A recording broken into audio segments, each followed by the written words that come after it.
असं कधी होतं का की आपण ठरवतो बस उद्यापासून रोज व्यायाम किंवा आता फक्त हेल्दीच खायचं, पण मग काय होतं 2-4 दिवसातच सगळा जोश थंड.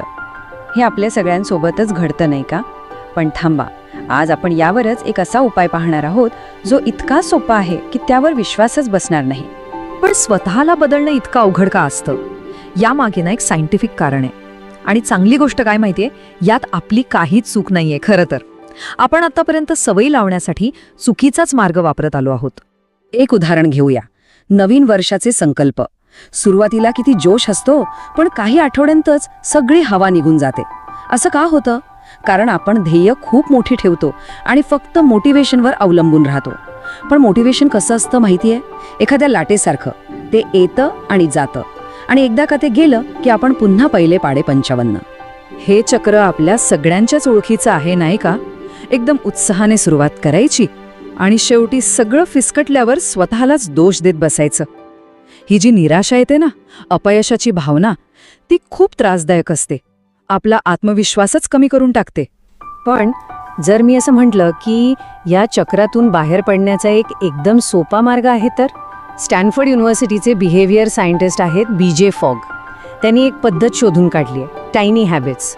आणि ही पद्धत सवयींबद्दलचा आपला विचारच कायमचा बदलून टाकेल. ह्या पद्धतीचा सगळ्यात महत्त्वाचा नियम काय आहे माहितीये? यशस्वी बदलासाठी प्रचंड इच्छाशक्तीची गरजच नाहीये. उलट बदलाची सुरुवात इतकी लहान करायची की ती टाळायला जास्त कष्ट लागतील. इतकी लहान की ती एकदम सहज वाटेल. या पुस्तकाचं उपशीर्षकच बघा ना, सगळं काही सांगून जातं. हे लहान लहान बदल आहेत ना, ते एका स्नोबॉल सारखे काम करतात. सुरुवातीला अगदी छोटे वाटतात, पण जसा तो स्नोबॉल घरंगळत मोठा होत जातो, तसंच हे बदल एकत्र येऊन एक मोठं कायमस्वरूपी परिवर्तन घडवतात. हीच आहे या पद्धतीची खरी ताकद. ओके, तर मग आता सगळ्यात महत्त्वाचा प्रश्न, या टायनी हॅबिट्स म्हणजे या लहान सवयी प्रत्यक्षात तयार करायच्या कशा? तर याचा एक साधा सरळ फॉर्म्युला आहे. चला तो समजून घेऊया. टायनी हॅबिट्सचा मूळ आधार आहे एक फॉर्म्युला, ABC. A म्हणजे अँकर, B म्हणजे बिहेवियर आणि C म्हणजे सेलिब्रेशन. हाच तो सोपा मंत्र आहे जो कोणतीही सवय आपल्या मेंदूमध्ये कायमची फिट करू शकतो. चला तर मग या 3 टप्प्यांना जरा अजून जवळून पाहूया. अँकर मोमेंट, टायनी बिहेवियर आणि सगळ्यात महत्त्वाचं सेलिब्रेशन. पहिलं म्हणजे अँकर मोमेंट. अँकर म्हणजे काय? तर आपल्या रोजच्या आयुष्यातली एखादी पक्की सवय, म्हणजे जी आपण विचार न करता करतो. जसं की सकाळी उठल्यावर दात घासणं किंवा चहाचा कप हातात घेणं.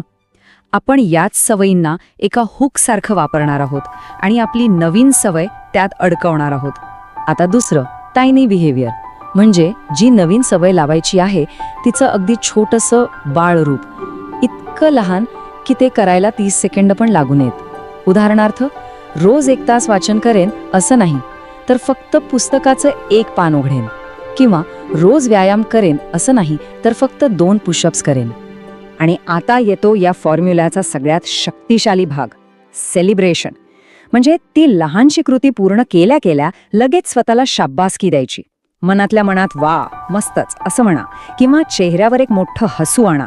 याने काय होतं तर आपल्या मेंदीमध्ये डोपामाइन नावाचं एक हॅपी केमिकल रिलीज होतं आणि मग मेंदूला वाटतं, अरे वा, हे तर छान आहे, हे परत करायला पाहिजे. बरं, थिअरी तर खूप झाली. आता हे सगळं प्रत्यक्षात कसं वापरायचं ते पाहूया.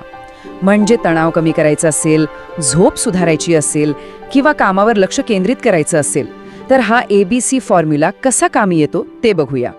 समजा तणाव कमी करायचा आहे, तर इथे बघा, माझं डोकं उशीला टेकल्यावर हा झाला अँकर. मी एका अशा गोष्टीबद्दल विचार करीन ज्यासाठी मी कृतज्ञ आहे. हे झालं टायनी बिहेवियर. आणि मग मनात एक समाधानाची भावना आणायची. हे झालं आपलं सेलिब्रेशन. बघा किती सोपं आहे.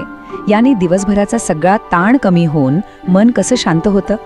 आता चांगली झोप हवी असेल तर मी घरी पोचल्यावर हा झाला आपला अँकर.